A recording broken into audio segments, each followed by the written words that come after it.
É isso, muito bom dia, Tiago, bom dia a todos. Olha, realmente a política está cheia aqui, né? A formação de um novo governo e o Congresso Nacional esvaziado. Tiago, qual é a lógica do governo Jair Bolsonaro? Esta é a pergunta que todos os políticos e líderes se fazem no Congresso Nacional. Este é o assunto, quando se aproxima com líderes para falar de política. E aí, Jair Bolsonaro responde no melhor método chacrinha.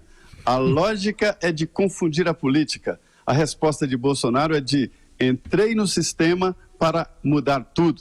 Olha, Tiago, os presidentes da Câmara, Rodrigo Maia, e do Senado, senador Eunício Oliveira, mandaram recados e alfinetadas para o novo governo, dizendo que não sabiam de nada e que não tinham ideia das prioridades do novo governo.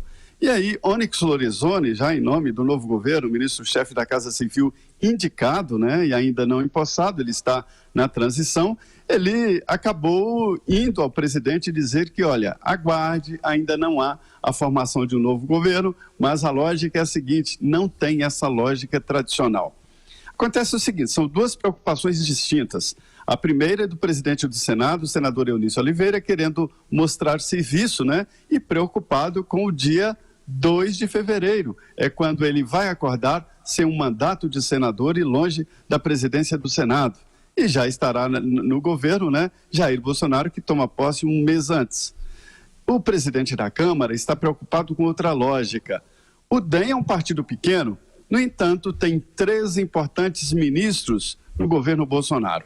O ministro-chefe da Casa Civil, Onyx Lorenzoni, a ministra Tereza Cristina e o deputado Mandetta na Saúde. E aí ele se preocupou, um partido tão pequeno assim não pode ocupar 3 ministérios e mais a presidência da Câmara. O PT já mandou um recado de que não apoiaria Rodrigo Maia no caso do DEM, com esse poderio todo na esplanada. E aí ele perguntou diretamente ao Jair Bolsonaro, né, sobre esta dificuldade. Bolsonaro riu e diz, não, é uma coincidência, a minha lógica, de novo, lógica, é diferente. Eles foram indicados não porque são do DEM, mas porque são tecnicamente capazes e, evidentemente, indicados por organizações, como, por exemplo, a Tereza Cristina, que é uma queridinha aí do setor agropecuário. Então, é uma resposta que não cabe na cabeça dos deputados e senadores sobre a lógica do novo governo de não ter esta lógica antiga da política, né, de dividir o governo entre partidos e grupos. Professor Vila. É verdade, Zé. Agora, o que chama atenção o número de participantes que estão filiados ao DEM, né? Queira ou não, eles são filiados, são parlamentares, concorrendo ou não à reeleição, alguns deles. E o DEM acho que nunca imaginou na vida que teria tantos parlamentares no governo como agora, nem se tivesse vencido o Alckmin, tenho certeza absoluta, né? Porque pode ter vários postos, tal. Agora, é claro que o DEM tenta dizer, insiste que isso é um convite feito ao deputado, não ao partido. Tanto que já pediram até pronunciamento do partido sobre essa questão, e o presidente do partido já disse, não cabe se pronunciar sobre isso, é uma decisão individual de cada parlamentar, né? Eu acho que tudo bem. Agora, queira ou não, vai cair a ficha do momento da política real, que você bem destacou. A partir de 1º de fevereiro, dia 1, dia 2, dia 3, Congresso já com eleição do novo presidente da Câmara, novo presidente do Senado, tal, vai ter de estabelecer uma ponte sólida de ligação entre o presidente da República e o Congresso Nacional. Quem é que vai fazer essa ponte por parte do Executivo? Esse é um desafio, porque o Onyx Lorenzoni tem um conjunto de atribuições, me parece, excessivas para conseguir fazer essa ponte. E há uma descoordenação absoluta no governo, né, de ter um parlamentar que tenha trânsito no Executivo, que tenha trânsito no Legislativo e que fale em nome do governo. Esse é o desafio. Ter um líder no Congresso que seja líder mesmo, né? É um conjunto de ideias. A primeira é a seguinte, é claro que Jair Bolsonaro já tem e terá problemas na política. Ele pode até resolver o problema da economia, mas terá problemas políticos graves. Pelo que a gente vê, ele aposta na democracia direta, né? A comunicação direta com o eleitor. E aí ele tenta, de certa forma, isolar os veículos de comunicação e os partidos políticos, que são os interlocutores da massa, interlocutores das pessoas, falando direto através das mídias sociais com o eleitor e fazendo uma política de pressão, ou seja, o público pressionando os congressos para agir de forma como o governo quer. Para se ter uma ideia desta desconexão partidária, e esta é a ideia dele, é intencional essa desconexão, me disseram ontem que o presidente nacional do DEM, Antônio Carlos Magalhães Neto, não foi consultado, não sabia e em nenhum momento foi avisado que 3 dos seus integrantes iriam para a esplanada dos ministérios. Geralmente o presidente do partido é o primeiro a ficar sabendo dessa história. É verdade, é verdade. E em relação ao Bebiano, Zé Maria, ele já foi nomeado secretário? Já saiu no Diário Oficial, é isso? Secretário-geral da equipe de transição. Não, ainda não, porque ainda é o governo Michel Temer, embora muita gente, nós tenhamos esquecido, né? Ainda é o governo Michel Temer.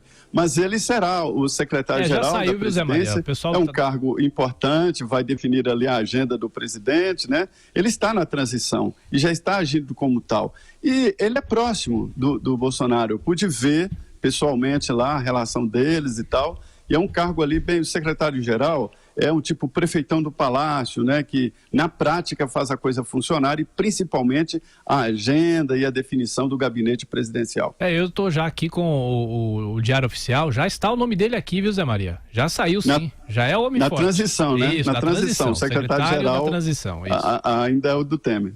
E falta um porta-voz, Zé Maria, o professor Vila fala muito disso, falta um porta-voz, alguém que passe as informações, um jornalista ou até mesmo um diplomata? Foi o que mais me assustou, assim, no contato que eu tive com o Jair Bolsonaro, foi a falta desse tradicional. Eu confesso que foi melhor. Foi uma relação melhor, foi uma comunicação melhor, uma entrevista mais aberta, né? Sem as amarras, sem as curiosidades antecipadas dos secretários e tal. E foi melhor essa relação direta, mas haverá dificuldades, é preciso, sempre foi assim. Como ele está quebrando esta lógica, como fazendo a comunicação direta, a gente não sabe como vai ser. Há quem diga por aqui que foi exatamente a falta de um assessor de imprensa e de um secretário forte que fez o Bolsonaro ganhar a eleição, viu? Isso é uma ironia. Não, isso perfeito. Agora, tempos, né, não, isso eu concordo. Agora, a transição e o governo, aí é outra história, né? Porque uma coisa é campanha, outra coisa é a transição, até tomar posse a 1º de janeiro, e outra coisa muito mais complicada é exercer durante 4 anos o cargo de presidente da República. Né? Então, muitas vezes a linguagem de campanha, na maior parte das vezes, não é adequada à linguagem de governo. Assim como a estrutura de campanha não pode ser a estrutura de governo. Daí, claro, tem de se manter esse mecanismo novo, as redes sociais, Twitter, todos esses contatos que levou, inclusive, a vitória revolucionária de um candidato que tinha 30 segundos na televisão, menos que isso até, né?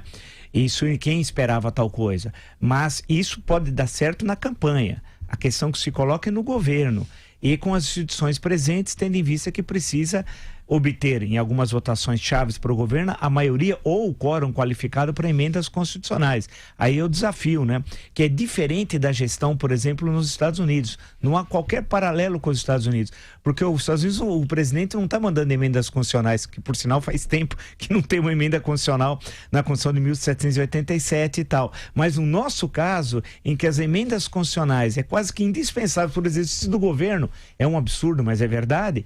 Um bom diálogo com o Congresso com linguagem republicana é essencial e precisa ter um político que fale em nome do governo. E não pode ser nenhum dos recém-eleitos, que não tem experiência no Congresso Nacional. Se soltar no prédio, né, Zé Maria, eles não sabem nem como sair do prédio, né?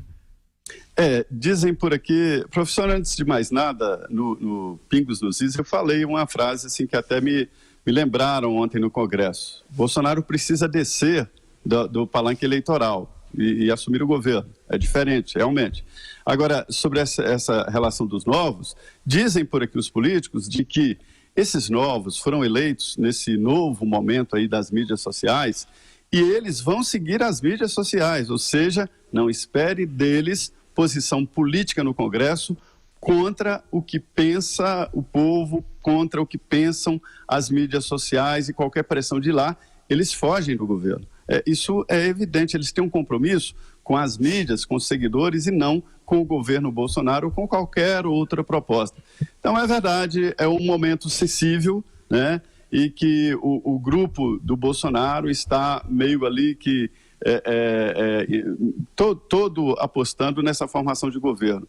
Para você ter uma ideia, os ministros do governo Temer estão criticando, dizendo que há idas e vindas, e muitas idas e vindas, e há indecisão demais, e que é preciso definir primeiro a estrutura da esplanada. Não existe uma estrutura do governo Bolsonaro, serão tantos ministérios, nada. E eu estou lembrando isso porque é preciso emendar o orçamento. O orçamento prevê ainda 29 ministérios. Onde não existe ministério, é preciso mudar o orçamento e adequar, transferir verbas, atividades, enfim, gastos, né?